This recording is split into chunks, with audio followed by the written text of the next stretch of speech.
Well, good evening. This was oversold, so I hope some of these chairs fill in when other folks get here. It's raining a little bit outside. Did anybody get wet coming in? I did when we walked across. I hope you're all very well rested from the Labor Day weekend. Having had 5 grandkids, their parents, and other friends at our home for the entire weekend, I am glad to be back at work. It's the peace and quiet of work versus 5 grandchildren, 3 to 13 parents, and so on. My name is Peter Laporte. If we haven't been introduced, and as Executive Director of the St. Mary's County Historical Society, it's a pleasure to welcome you to this Historically Speaking program this evening. This series, Historically Speaking, as the slide says, is a joint production of the St. Mary's County Historical Society and the Center for the Study of Democracy at St. Mary's College of Maryland. As a matter of curiosity, I wonder if this is your first Historically Speaking. Could you raise your hand if okay? If you haven't been to others. Good, thank you. We have more to come. My colleague Tony Ugas from the center will explain what our next one is at the end of today's session. And may I also ask for a show of hands if you're not a member of the Historical Society? All right, now all of you who are not members of the Historical Society, I do see my dear friend and colleague Mary Wolf at the back. Enroll, that's she back there, and enroll in the Historical Society. We have little gifts for you if you enroll tonight, free of charge, nice little gifts, and please do consider being part of the Historical Society. Before I go further, I want to let you all know that this program is being video recorded, and we will post it on the Historical Society website in due course. We're delighted to have Catherine Dye with us this evening. Catherine is a 2017 graduate of St. Mary's College of Maryland. She graduated summa cum laude in anthropology. And just last year, she earned her Master's of Science in, with a 4.0, I might add, in Geospatial Information Science from the University of Maryland. Her graduate thesis for her master's degree was, and I'm quoting the title, Refining Active Fire Data to Eliminate Persistent Thermal Anomalies. As I said to Catherine over dinner this evening, that stretches the imagination and mind of me. I majored in philosophy and theology, and anything that has to do with maps or mathematics or vectors and things, so I am in awe of you indeed. Catherine's paper, Using Archaeology to Find and Interpret the Role of Children in Colonial Chesapeake, was published in 2017 by the Journal of Mid-Atlantic Archaeology. When I came across it, it struck me as offering an overlooked aspect of colonial life, and one which I think Catherine will point out that is frequently misunderstood.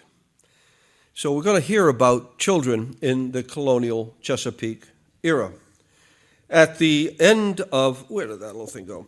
At the end of her remarks, there'll be time for Q&A, moderated by our dear friend, Dr. Ugas from the Center for the Study of Democracy at St. Mary's College.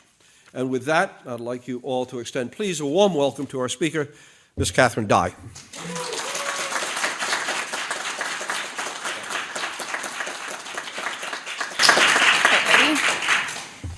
Good evening. I'd like to thank you all for taking the time to attend.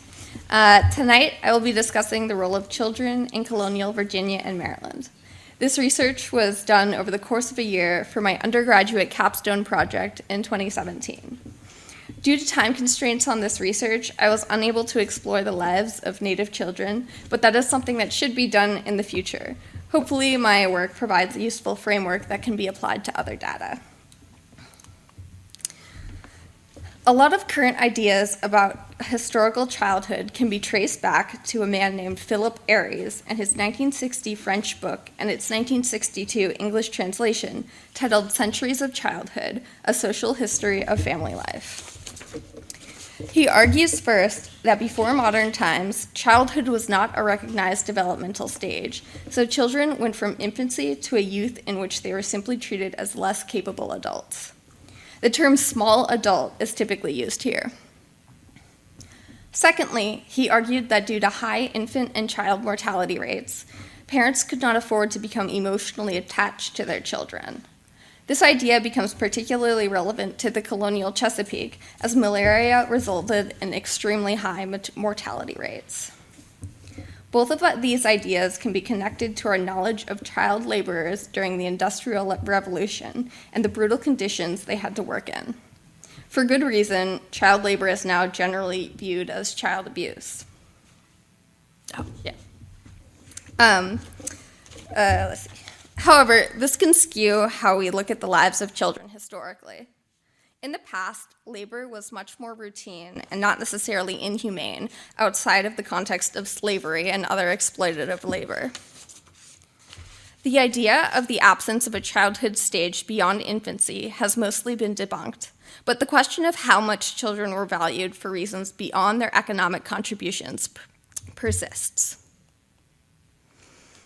Archaeologically, interest in childhood has been even more recent.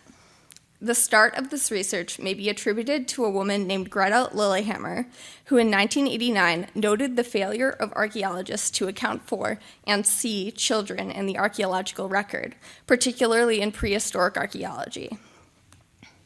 The typical claim has been that children are archaeologically invisible. Their bones are small and fragile and survive poorly, and the things they used were typically organic and do not survive at all. Both of these claims hold some truth, but invisible is an exaggeration. There is a bit of a split in opinion when looking at children historically versus archaeologically. Historically, the idea of the small adult has held a great amount of power, due largely to ideas surrounding child labor. Archaeologically, it has been difficult to see children in materials other than toys, so it is easy to forget the productive role that children have played. This is, again, a product of current ideas about what childhood consists of, largely play. Important work has been done to emphasize the learning value of play, which is a crucial element of childhood, but there is still a need to look beyond play and to unite historical and archaeological perspectives to create a more comprehensive picture of childhood. There is little research on childhood in the colonial Chesapeake, particularly in the 17th century. What has been researched is mortality, and childhood mortality should probably be re-examined, given that most of these studies are now 30 to 40 years old. Though much has been learned in these last 30 to 40 years about the 17th century Chesapeake in general, I would argue that there is simply not yet enough research to say much of anything conclusively about childhood.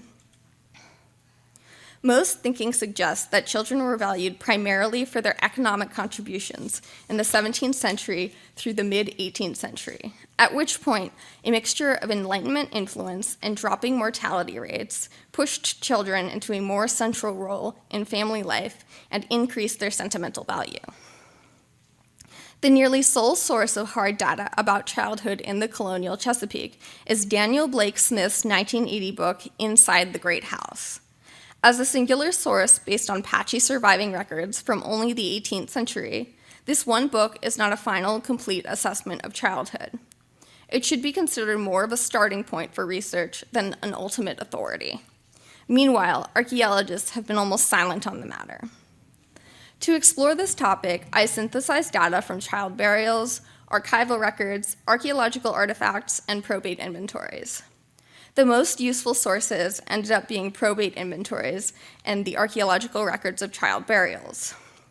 Probate inventories, which look like this image on the right, are accounts taken of a deceased person's estate for taxing and inheritance purposes, and they include the list of the person's possessions at death. The data used for this project is a set of 523 Maryland probate inventories dating from 1663 to 1773, known as the Carson Collection. These inventories, all of which are housed in the archaeology lab in Anne Arundel Hall at St. Mary's College of Maryland, were created by Kerry Carson and his colleagues at Historic St. Mary's City and the Colonial Williamsburg Foundation. They were donated to the college in 2010. My research is based on the transcribed versions of the original inventories. Another transcribed probate inventory is also included in this study and comes from the Archaeological Report of Middle Plantation in Anne Arundel County, Maryland. Using the probate inventories, I recorded entries of clearly child-related material goods and their monetary values, along with the value of the total estate and the names of the deceased. I took a conservative approach and did not include materials that were not specifically child-related, such as small possessions or musical instruments, which may have had no association with children. This may mean that there are more child-related materials recorded in the probate inventories than have been extracted for the purposes of this study.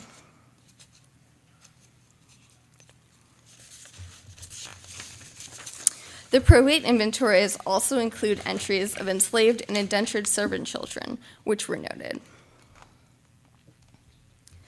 36%, or 189 of the probate inventories, specifically reference children in some way, shape, or form. Of these 189 probate inventories, 27.51% contain child-related material culture, 22.22% with clothing, and 10.58% with other material, and there's some overlap between those.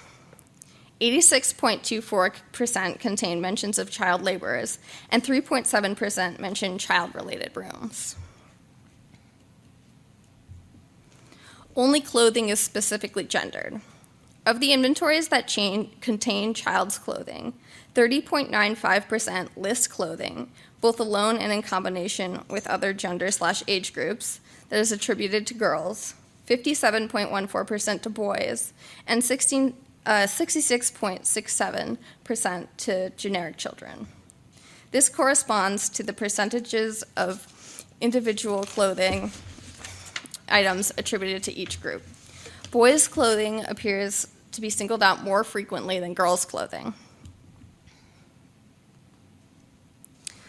A lot of years were represented in the inventories, so I couldn't make this chart wide enough to fit all of them, but you should be able to get the general idea from this. All you really need to know is that this reflects the amount of child-related material culture in the inventories by year, going from earliest on the left to latest on the right. Part of the argument asserting a change in perceptions of children in the 18th century holds that there is, or should be, an increase in the amount of child-related material and rooms over time. For this data set, there is no indication of such a trend. Technically, there is actually a negative correlation here, although it is weakly significant. It is particularly notable that the greatest number of inventories from any one year, 72, is from 1750, right where this increase should be happening, and yet not one of these inventories lists a single child-related object. Additionally, there are a total of 93 inventories from 1751 to 1773, but only 6 of those contain any child-related material. This data shows no increase in child-related material over time whatsoever, meaning that any hypothesized change in the value of children is not reflected in probate inventories. Of the 7 child-related rooms mentioned in the inventories, 4 date before 1750, 1 at 1750, and 2 after 1750. There are 4 nurseries, 1 girls' room, 1 children's room, and 1 schoolhouse.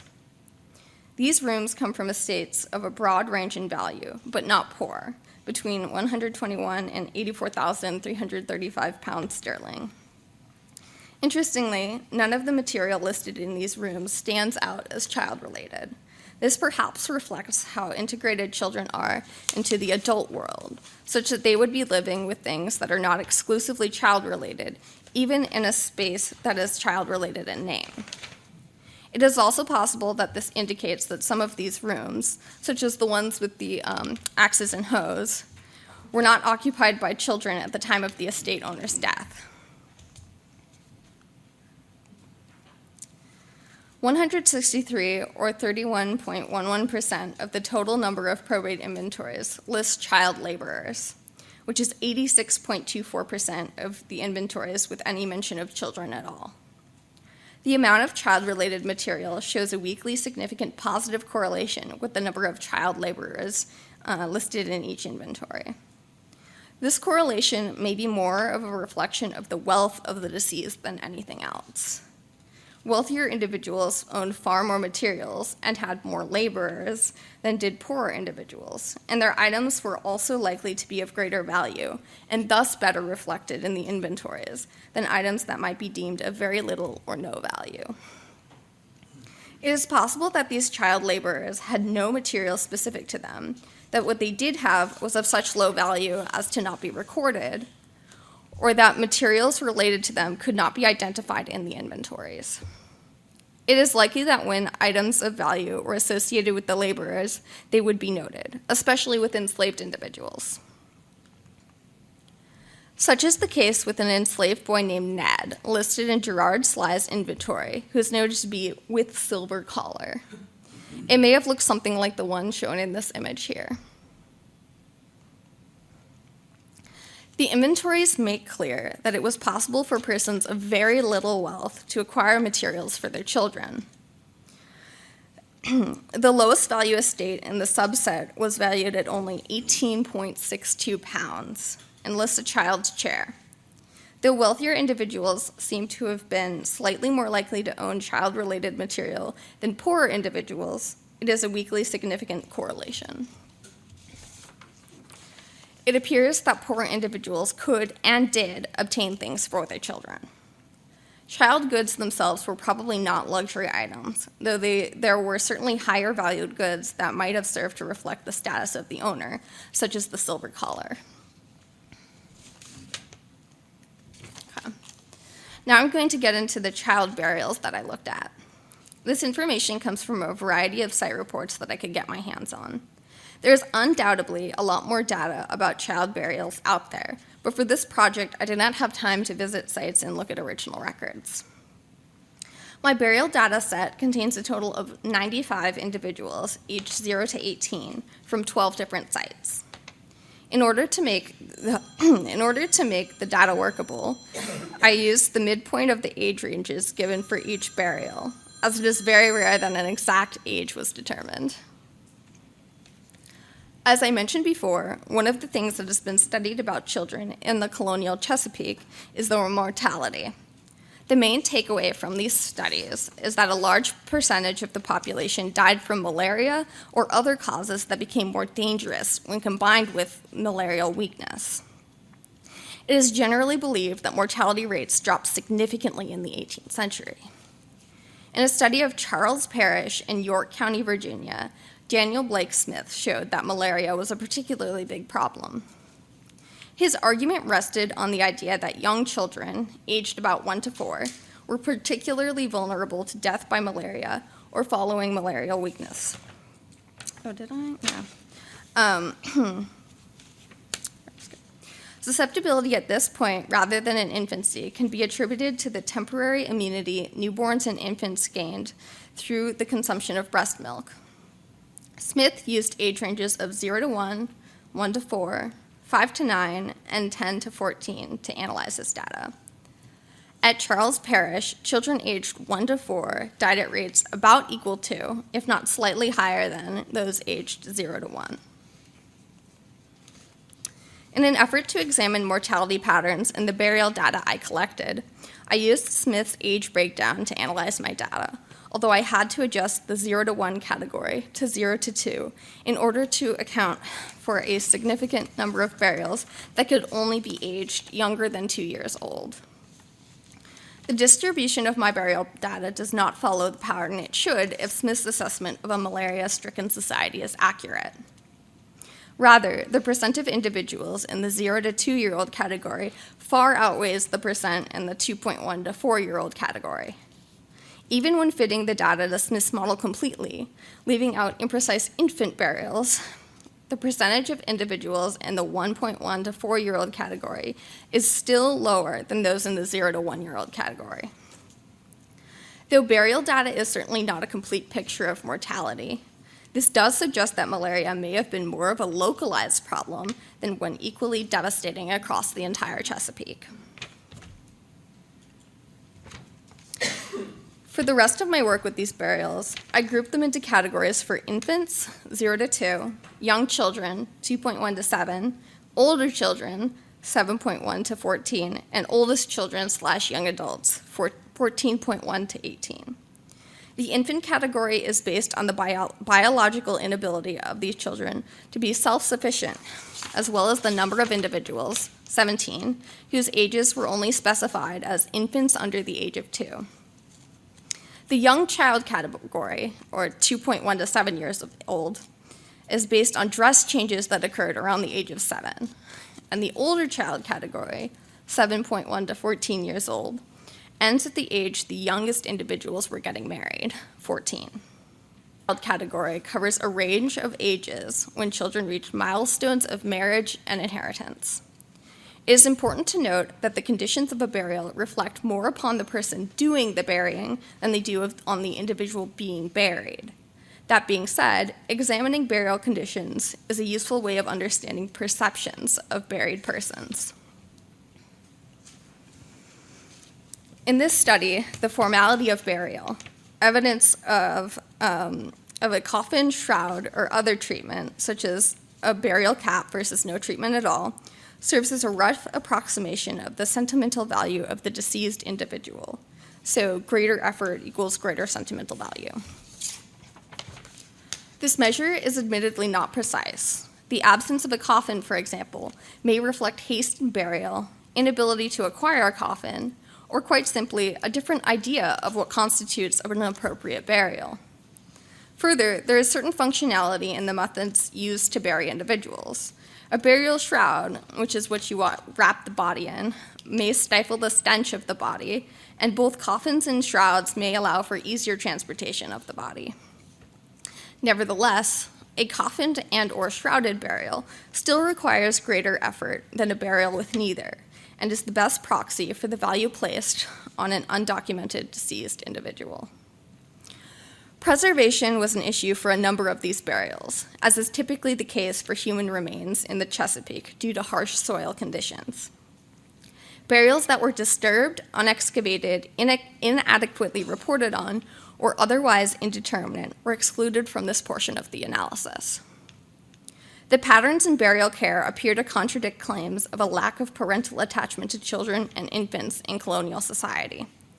Overall, more children were interred with a shroud, coffin, or both than those who were not.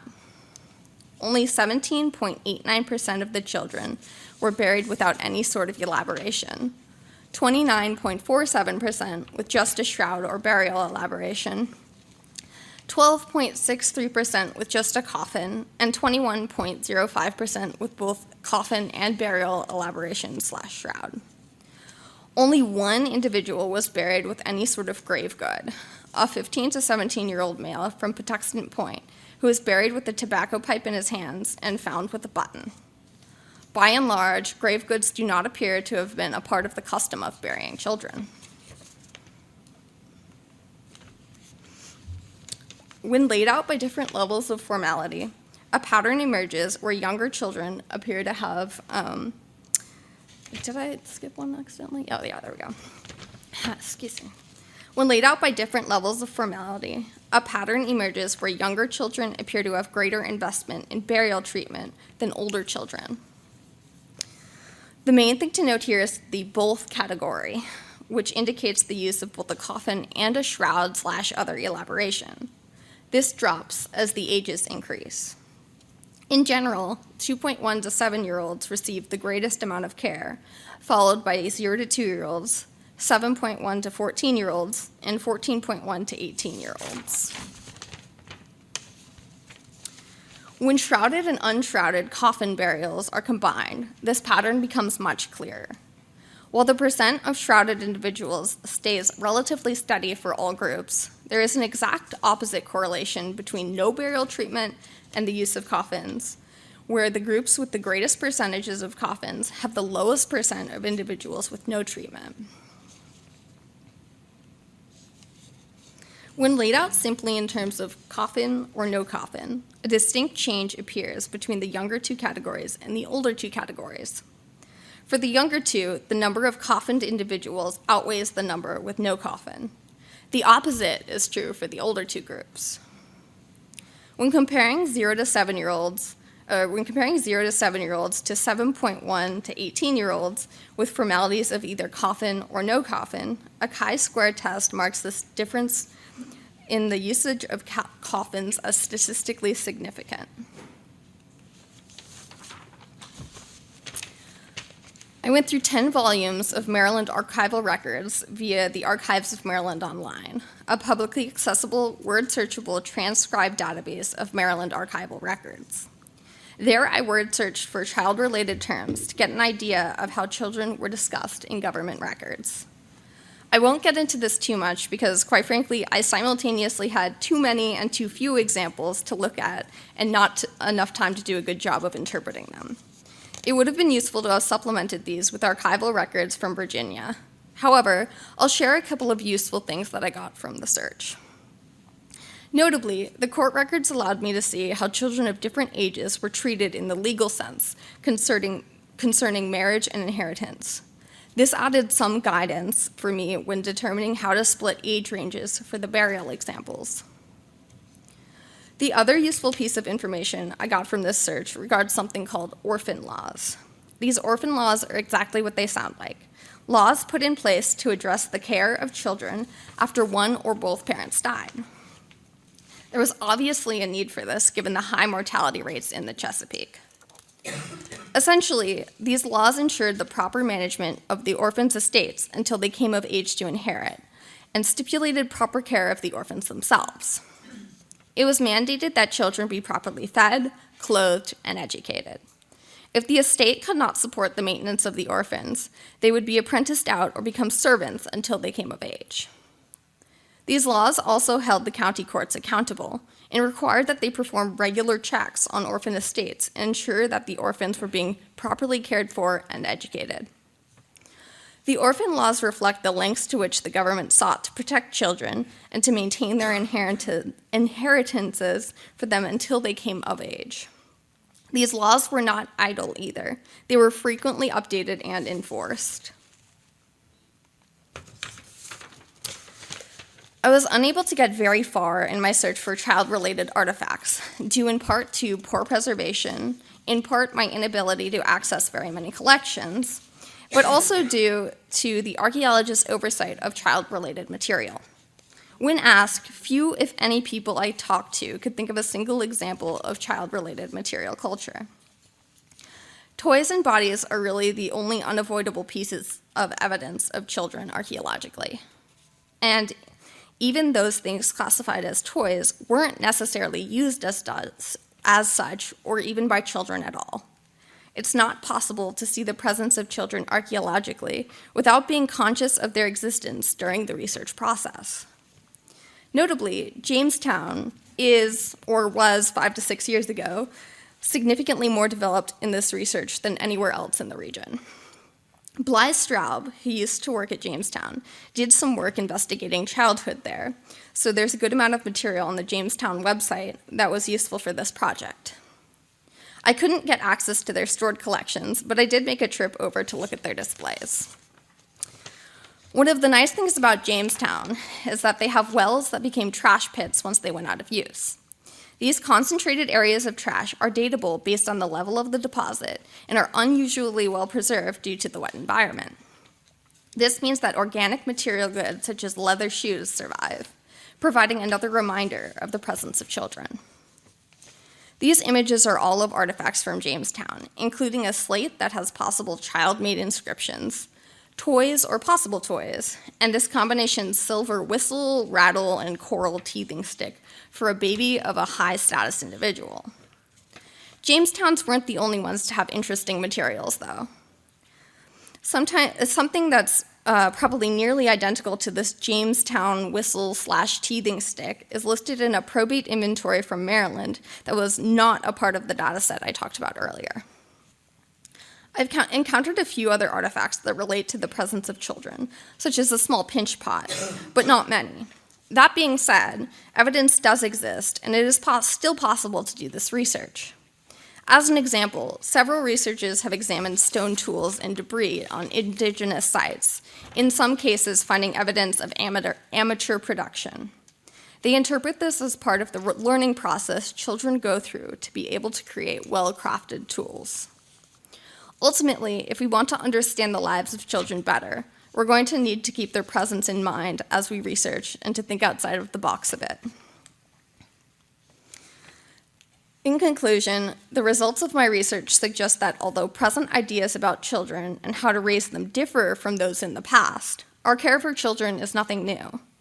And though children may be difficult to research historically and archaeologically, it is very possible, and there is much more that can be done. I'd like to take a minute to thank everybody that helped me out with this project and to thank all of you for having me. And now open for questions.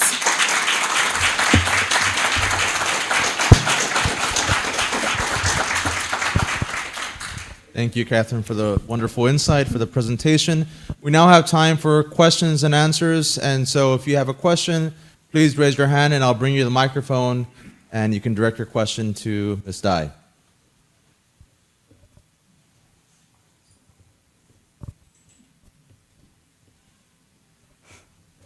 Yeah. It's not a question, it's more of an observation. On my father's side, they were Germans, and they settled in the Pennsylvania area.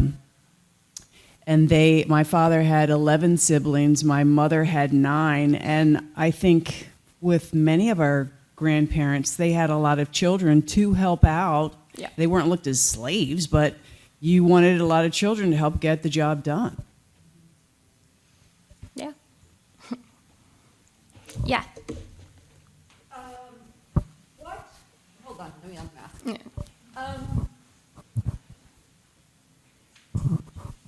I'm really, really interested in the differences and similarities of childhood experiences of children who were enslaved. Were children indentured? Yes. Yes. And children who were neither enslaved nor indentured? Right. First of all, could you find anything? And second, what sources do you think might exist?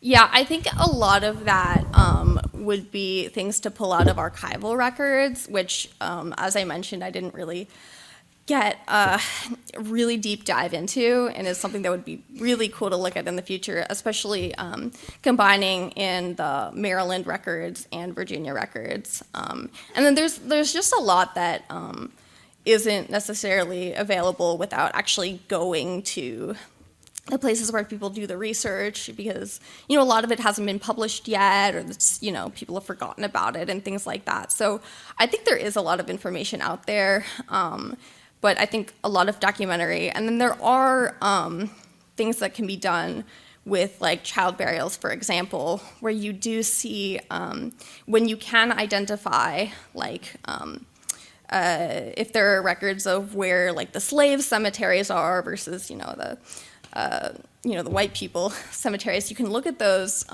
bodies, and there are things that we can do now with technology to learn more about them. So, for example, you can see on the skeleton where like heavy manual labor has been done, because it actually marks the skeleton.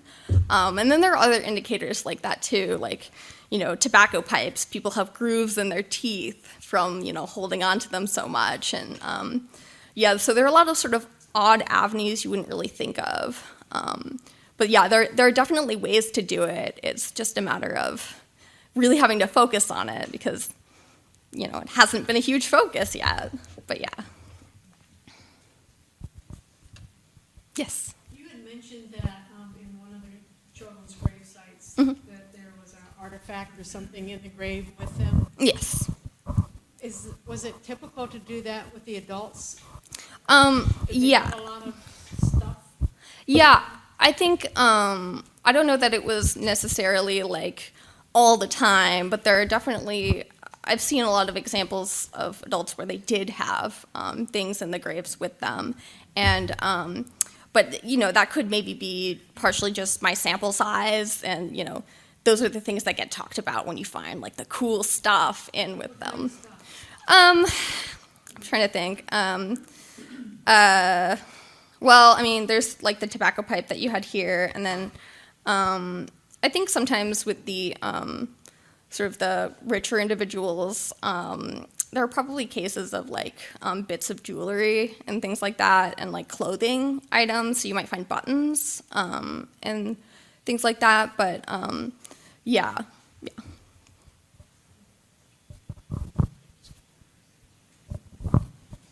How would you date or find out what year the levels of the trash pit correlated to?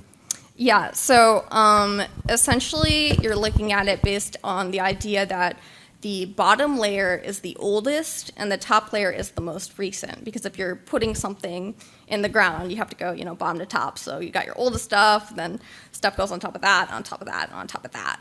And then there are artifacts that you can find in each layer that we've sort of figured out dates associated with them, like certain ceramics were in use at some times, and then they went out of use in other times. And so by doing that, you can sort of determine an approximate like date range for each layer. And so everything in that layer is going to be from that time. Yeah. Were male children or female children more highly valued than one or the other due to what it could bring back to the family? I don't, that's something that would probably like need further exploration. I didn't really encounter anything that suggests that. Partially, there is the factor that the burials, like you can't determine the sex of like a child that hasn't hit puberty yet. So like I couldn't compare like the treatment of their bodies to one another. But yeah, that's not something that, I mean, maybe I did look into it a little bit more when I did my research initially, but I'm not recalling anything at the moment. I was just wondering if when the children, and I guess it would extend to the adults, are they buried with clothing? Because that would have been so important to pass that clothing on to the next individual. Or were they just shrouded in cloth and then buried? Like no shoes, no other clothing? I think in general, I mean, I might be a little bit wrong, but I think in general there's like no clothing and they'll be in like a shroud. Okay. I know there are cases where people are buried in clothing, like you will find, you know, buttons occasionally, but I think in general it's mostly just like the shroud. Yeah. Were you able to differentiate the different economic levels, given what you found? Like in the burials?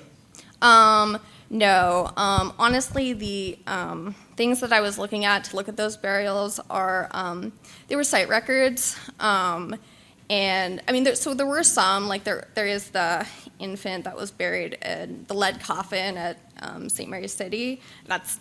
They're in a lead coffin. And we know who they are, right? Yeah.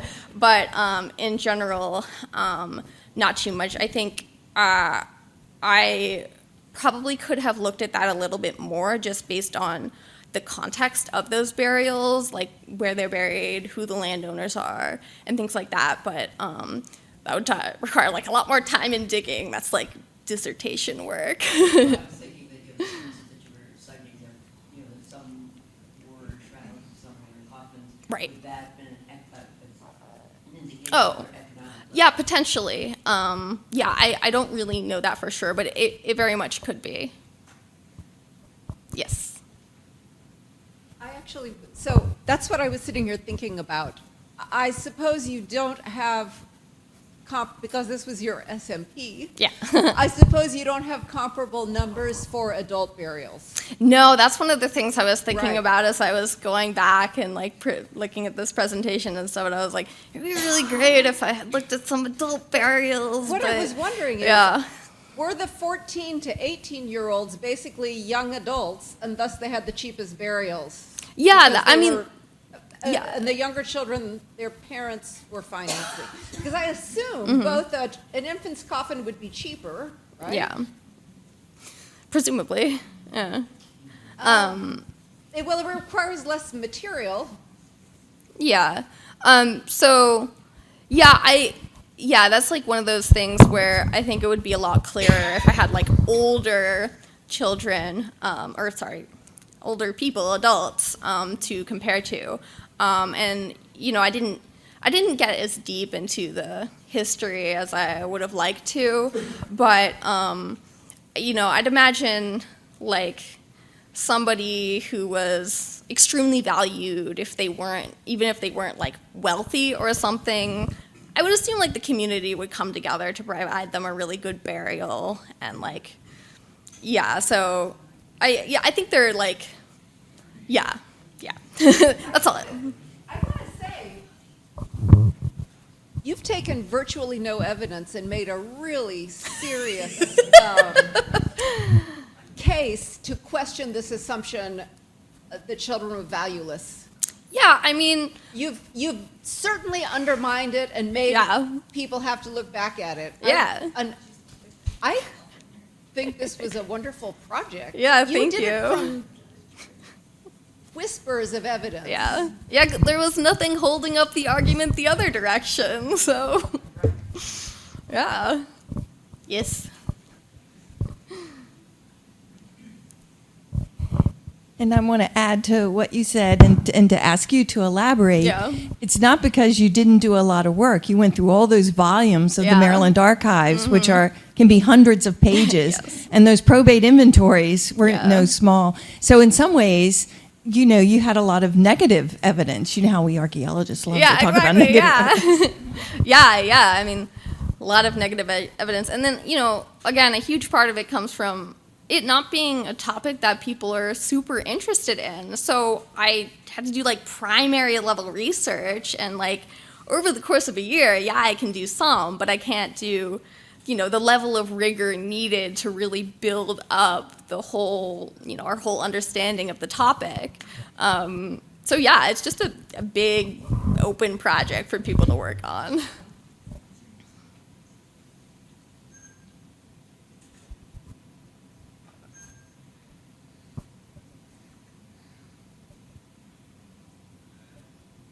Any final questions? Okay. Great. Well, thank you so much, Catherine. Yes, thank you.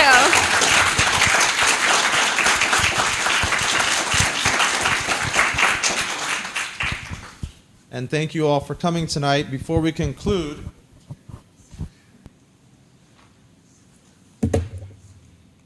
I would like to invite you all to our next episode of Historically Speaking. This event will take place at St. Mary's College on November 3rd. This will be a faculty panel of experts, and it's titled Racial Identity, the Evolution of Our Understanding from the 17th Century to Today. And we'll speak and explore some really interesting questions about racial identity and its implications for our society and historical understanding. And so we invite you all to come to join us. It will be in the Dougherty Palmer Commons, DPC. We'll have a reception at 6 p.m. with a start time of 7 p.m. You all are welcome to join us. Bring a friend or colleague or spouse, and we will see you there in November. And with that, I'd like to thank you all for coming. Thank you, Catherine, for your wonderful talk. Have a good night. We'll see you in November. Take care.